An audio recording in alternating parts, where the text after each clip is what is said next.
Welcome back to the vlog, guys. It is middle of March here. Me and Aaron are out this afternoon doing a little bit of shed hunting / turkey scouting. Things are starting to swing into turkey mode here in the Midwest. Some of the states down south, seasons are starting to open here. And I wanted to talk to you guys this week a little bit on the vlog about some of the preseason scouting that I do annually to ensure that hopefully we get successful in the spring on some birds. We're out on this piece of public today. It's a piece of property that we actually did a lot of hunting on this fall. Thought it would be good to check out for turkey season to see if there's any sign, any birds hanging out in here. And what we got here is it's a pretty open oak forest. It was logged a few years back. We came here this afternoon, wanted to check, see if there's really any birds scratching up in this stuff. Really haven't seen a lot of sign, but that is one of the things that when I'm scouting timber in the spring, I'm looking for is one, if birds are scratching an area looking for food, things like that. Typically, once the snow melts in the Midwest in the spring, your birds tend to stay into the timber for the most part, because that's going to be one of the first areas that they're going to be doing the majority of their feeding. A lot of the food greens up first in the woods, in the forest floor. So a lot of your bird activity is going to be in the timber to start the season. You will occasionally see birds out in the field. If I'm going to do walking scouting, it's going to be in the timber to try and figure out where these birds are located and go from there. In this property in particular, one of the deterrents I see about wanting to hunt in here, though, is that we have a lot of understory brush coming up. A lot of blackberry bushes, raspberry bushes, which early season it's okay. You can get away with calling birds up in this and getting them to come into spreads. But as the later the season goes, things start greening up, it can get very, very challenging as far as getting a bird to want to commit to a decoy set in here.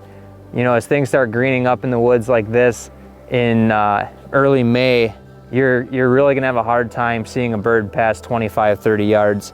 So I typically will stay away from hunting the timber once green up starts. Early season, I will focus a lot on timber.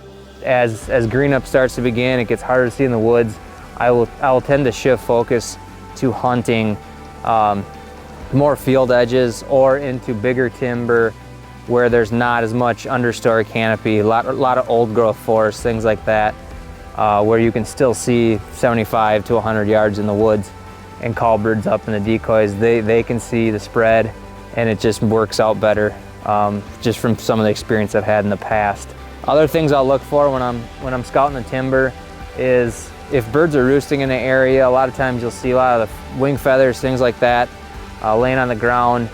Typically you get into some of these early season roosting spots like white pine forest. White pine's very, very common in the Midwest for birds roosting in the springtime. It's kind of a transition between their winter roosting patterns into their breeding season roosting patterns. The first couple weeks of season, a lot of times they're still in that winter pattern, so you'll find them a lot more in these big white pine trees where they're out of the cover, the wind, and when it's cold and nasty still early in the season. So I'll go into those areas, I'll look and see if there's any feathers, droppings. Usually underneath these big trees there's turkey droppings. It's a dead giveaway that birds are roosting in there. As far as field scouting goes in the spring, I really don't do much walking field scouting. Most of my scouting, if I'm not walking, will be driving around in the mornings and in the afternoons. It's not quite as effective the first, prior to season and up until green up. The birds just typically aren't in the fields scratching for stuff. There's not a lot of browse for them unless it's a cut cornfield or if farmers are spreading manure, things like that. That's really the only draw for birds to go to those fields until things dry out, things start greening up, and the farmers will come in and start disking up and planting these fields. You'll start seeing a lot more consistency of birds hitting those fields in the spring. One of the other scouting methods you can use in spring that can be very effective, I don't personally use it a lot, but is utilizing trail cameras to see if birds are using these certain areas prior to your season. There are quite a few fields or grassy openings inside of timber where these birds will usually hone into and use for strut zones in springs. Those are great areas to put cameras out to monitor if birds are in your area, if they're using that area at all, and if it should be an option for you to set up. Like I said, I don't use it a lot, mainly because of the fact that I do have a decent amount of ground that I do turkey hunt in the spring.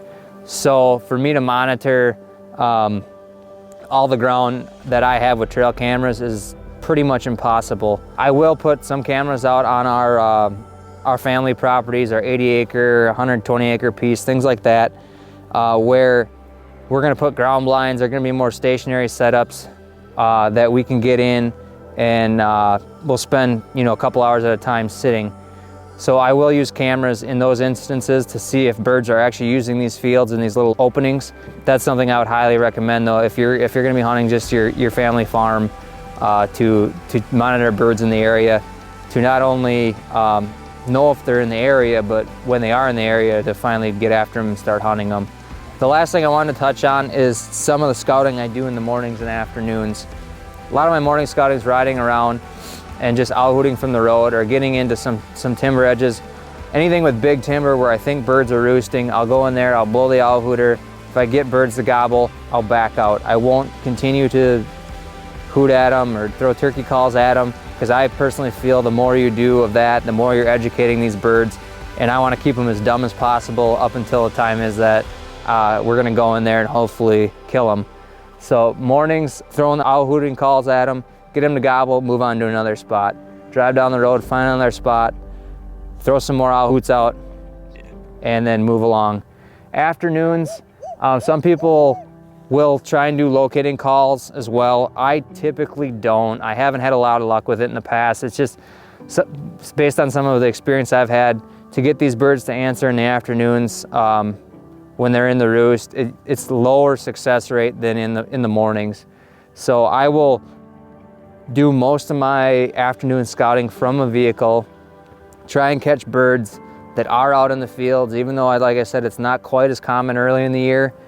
If we can catch them out in the fields or in some other opening spots in timber, to get an idea where they are prior to roost. I like to really focus on that last, I would say, hour to 2 hours before dark, before birds go to fly up in the afternoon.